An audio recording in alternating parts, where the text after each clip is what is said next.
प्राचीन मिस्र की रेत में दफन है अनगिनत कहानियाँ, शक्ति, संघर्ष और सम्राटों की विरासत की। आज हम आपको ले चलेंगे एक ऐसे फराहों की दुनिया में जिसकी कहानी रहस्यमयी है, अल्पकालिक है और फिर भी मिस्र के इतिहास में उसका नाम अमिट है। मिलिए थुटमोस द्वितीय से, एक ऐसा शासक जो सत्ता में के शीर्ष पर बैठा तो जरूर, लेकिन क्या वह वास्तव में शासक था? आइए जानते हैं थुटमोस द्वितीय की संपूर्ण कहानी।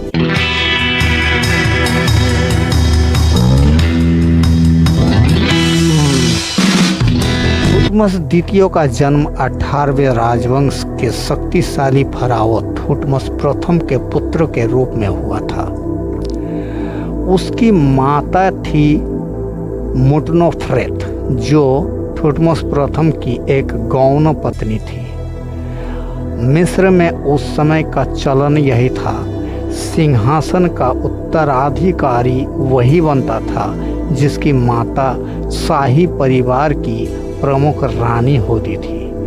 लेकिन चूंकि थुटमोस द्वितीय की माता गौण पत्नी थी, इसलिए उसे सत्ता की वैधता दिलाने के लिए उसका विवाह कराया गया अपनी सौतेली बहन से, हटशेपसुट से, जो थुटमोस प्रथम की मुख्य रानी आहोस की पत्नी थी।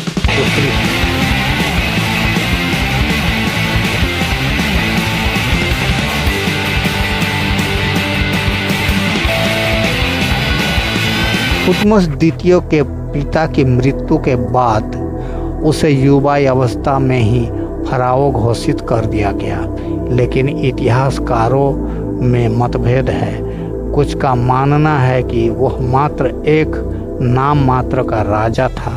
उसकी शक्ति वास्तविक रूप से रानी हटशेपसुट के हाथों में केंद्रित थी। हटशेपसुट न केवल एक अत्यंत चतुर महिला थी, बल्कि बाद में स्वयं मिस्र की पहली महिला फराओ भी बनी। थुटमोस द्वितीय का शासन का लगभग 13 से 15 वर्षों तक रहा, लेकिन उसके शासन के दौरान प्रशासनिक और धार्मिक निर्णयों में हटशेपसुट की भूमिका सर्वाधिक मानी जाती है।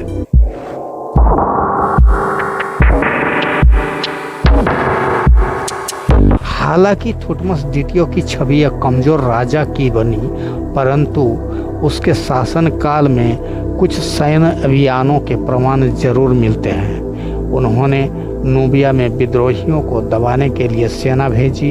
इसके अलावा एशिया माइनर में भी कुछ छापामार अभियानों की जानकारी मिलती है, लेकिन यह स्पष्ट नहीं है कि यह अभियान थुटमोस द्वितीय ने स्वयं चलाए या उनके सेनापतियों ने।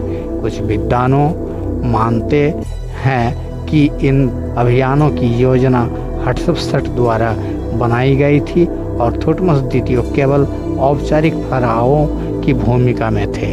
इसके अलावा उन्होंने अपने नाम से कुछ मंदिरों और स्मारकों का निर्माण कराया, लेकिन हटशेपसुट द्वारा बाद में किए गए निर्माण कार्यों ने उन्हें बहुत पीछे छोड़ दिया।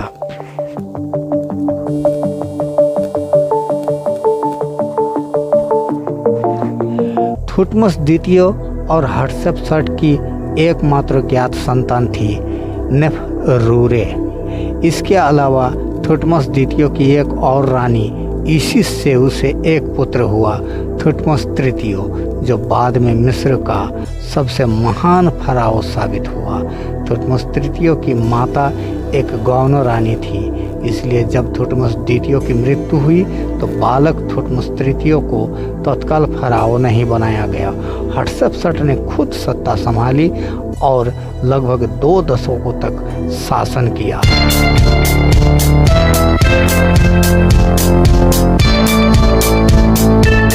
थुटमोस द्वितीय की मृत्यु अपेक्षाकृत कम आयु में हुई, संभवतः त्वचा की किसी बीमारी या स्वाभाविक कारणों से।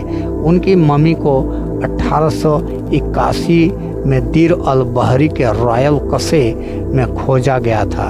उसके शव पर त्वचा रोग के निशान मिले, जिससे यह अनुमान लगाया गया कि वह एक गंभीर बीमारी से ग्रसित थे।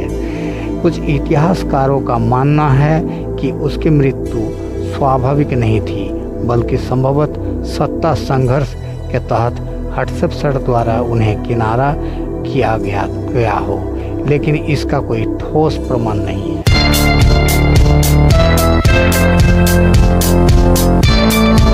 थुटमस द्वितीय का शासनकाल इतिहास में एक रहस्यमयी दौर के रूप में देखा जाता है। उनकी सबसे बड़ी ही विरासत यह मानी जाती है कि उन्होंने थुटमस तृतीय जैसे महान सम्राट को जन्म दिया और उनकी मृत्यु के बाद हटशपसठ जैसी ऐतिहासिक महिला को सत्ता में आने का रास्ता मिला। आज थुटमस द्वितीय को एक ऐसे राजा के रूप में याद किया जाता है जिसने सत्ता तो संभाली, लेकिन अपने ही परिवार की अन्य सदस्यों की छाया में रह गया।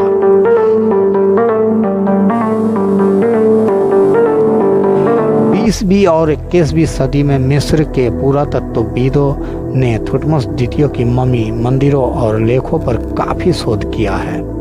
उनकी मम्मी को देखकर यह अनुमान लगाया गया कि वह एक दुर्बल शरीर वाले थे। उन्होंने अधिक सैन्य या भौगोलिक विस्तार नहीं किया, लेकिन उनके युग ने मिस्र को राजनीति को एक नया मोड़ दिया।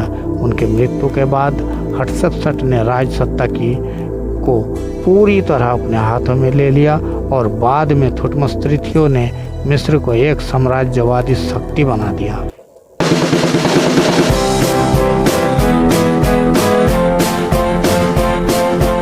इतिहास केवल विजेताओं का ही नहीं होता, वह उन लोगों की भी कहानी कहता है जो सत्ता के बीच फंसे रहते हैं। थुटमस द्वितीय नायक नहीं था, लेकिन वह एक कड़ी था दो महान शासकों के बीच, जिसने मिस्र की कहानी को आकार दिया। उनकी कहानी हमें यह सिखाती है कि सत्ता की कुर्सी पर बैठना और सत्ता को चलाना दोनों में बड़ा फर्क होता है।